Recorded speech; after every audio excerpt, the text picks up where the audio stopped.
સવાલ શું છે કે વોટ વોઝ મોહન્સ પ્રોફેશન? તો મોહનનું પ્રોફેશન શું હતું? તો આ શું આપેલું છે? શું આપેલું છે? મ્યુઝિશિયન. તો આન્સર શું લખવાનું છે? Mohan's profession was musician. Okay. બીજો સવાલ, at what age did Mohan learn playing sitar? At what age એટલે કેટલી ઉંમરે? તો કેટલી ઉંમરે સિતાર શીખવાનું ચાલુ કર્યું? તો when he was about 10 he started liking sitar. તો આન્સર શું લખવાનું? તો મોહન લર્નનું થશે learnt playing sitar at the age of 10. Okay. આગળ જઈએ. Which musical instrument could Mohan play? Mohan કયું ઇન્સ્ટ્રુમેન્ટ એટલે સંગીતના સાધનો વગાડી શકતા હતા? તો અહીંયા એક આપેલું છે વાયોલિન અને અહીંયા આપેલું છે સિતાર. તો બે ઇન્સ્ટ્રુમેન્ટના નામ લખવાના. કયા?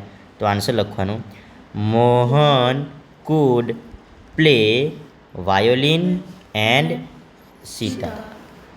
ઓકે. આગળ જોઈએ.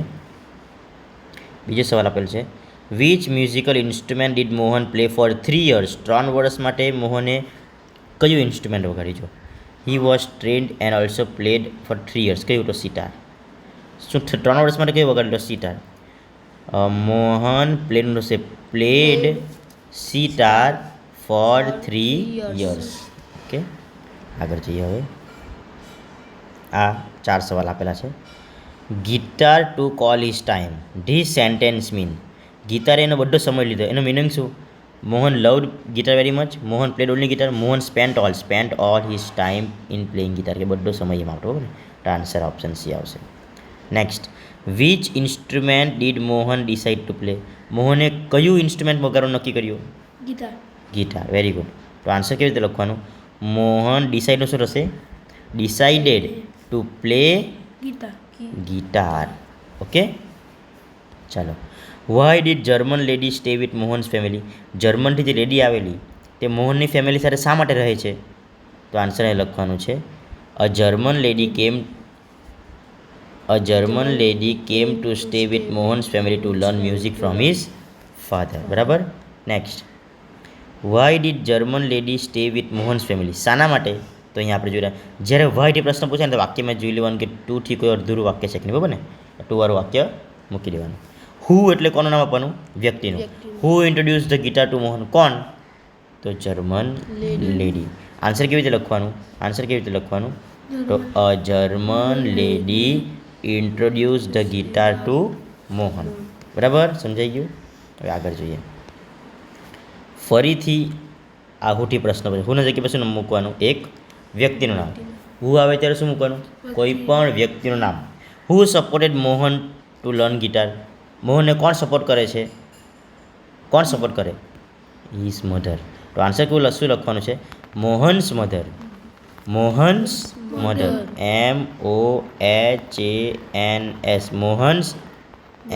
MOTHER. Mohan's mother supported Mohan to learn guitar. સમજાઈ ગયું? હુ સેડ, આવું કોણે કીધું? Who said let him follow his heart's desire? But is Mohan came let him follow his heart's desire? આવું કોણ કહે? એની મમ્મી જ કહે. તો Mohan's mother said let him follow his heart's desire. બરાબર. એ પ્રમાણે બીજું જોઈએ. Why did Mohan family member શું આપેલું છે? Why did Mohan's family members not want Mohan to play guitar? કેમ? બીકોઝ. આન્સર લખવાનું તમને ખબર ને?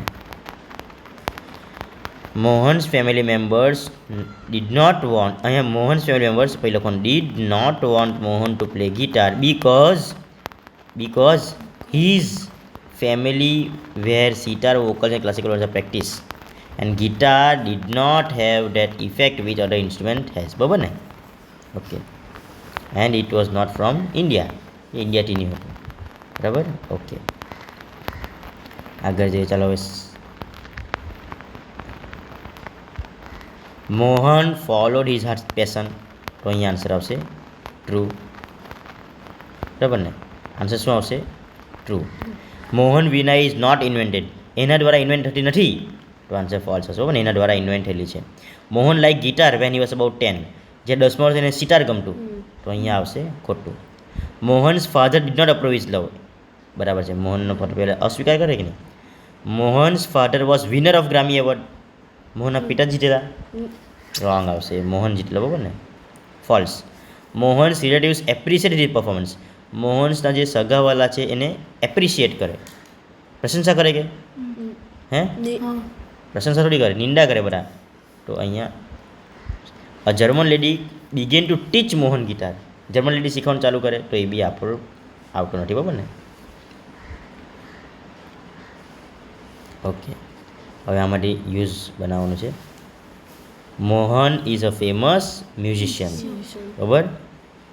Mohan's relative did not praise Mohan's performance, music was in Mohan's blood, Mohan followed his heart's desire, બરાબર ને. આ પ્રમાણે આપણે વાક્ય બનાવી શકીએ. હવે હુ સેડ ટુ હુમ, હવે પરીક્ષામાં પૂછાય, બરાબર ને, એકમ કસોટીમાં. No other instrument now in my life, આવું કોણ કહે? Mohan said to himself, Mohan said to himself. There is no instrument for me but the guitar, આ પણ same, Mohan said to himself, બરાબર ને. Let him follow his heart's desire, આવું કોણ બોલે? Mohan's mother to his aunt, you need to work very hard with this new instrument, તારે વધારે મોટું કામ કરવાનું છે આ ઇન્સ્ટ્રુમેન્ટથી, ઘણું કામ કરવા પડશે તારે. ના, એ relatives to Mohan.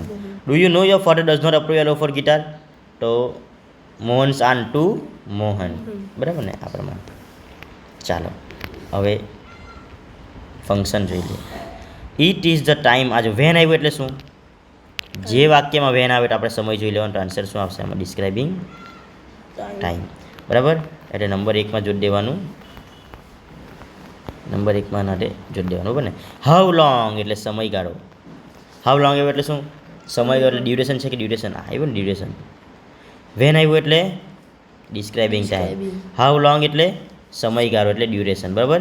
How much એટલે ક્વોન્ટિટી, આવ્યું ને ક્વોન્ટિટી. ને આ ડોલર ઇન્ક્વાયર્ડ ઈડીવાળા વાક્ય આવે બીજા નંબર, રિક્વેસ્ટેડ પ્લીઝ તો એની કોઈ રિપોર્ટિંગ ઇવેન્ટ. સમજાઈ ગયું? ફરીથી સમજાઈ દઉં. વેન આવે તો ડિસ્ક્રાઇબિંગ ટાઈમ, હાઉ લોંગ એટલે ડ્યુરેશન, હાઉ મચ એટલે ક્વોન્ટિટી, અને ઇન્ક્વાયર્ડ વાળો આવે એટલે રિપોર્ટિંગ ઇવેન્ટ. સમજાઈ ગયું? ચાલો. હેતુ પૂછે, why do you always come to school late, શાના માટે લેટ આવો છો? કોન્ટ્રાસ્ટ, કોન્ટ્રાસ્ટ એટલે વિરોધાભાસ આવો જોઈએ, બરાબર ને. કોન્ટ્રાસ્ટ એટલે વિરોધાભાસ. તો આમાં શું જોવાનું? આજે ઢો ઓલ્ડો ને બટવાળા વાક્ય જોવાનું. શું આવેલું છે? એટલે આન્સર આવશે, બરાબર. રિક્વેસ્ટમાં શું જોવાનું? પ્લીઝ. શું જોવાનું રિક્વેસ્ટમાં? કયા વાક્યમાં પ્લીઝ છે? ડી, તો ઓપ્શન ડી આન્સર આવશે. Please give me a bicycle for an hour. Okay. હવે પંડિત અને નઠું વાત કરે. પંડિત શું કહે? પંડિત કઈ બોલે નહીં તે શું આવે? પંડિત ટોલ્ડ નઠું, તો આવ્યું કે ટોલ્ડ નઠું ધેટ. હવે આઈનું શું થશે? છોકરા માટે બોલે છે એટલે શું થશે? હી, તો અહીંયા શું આવશે?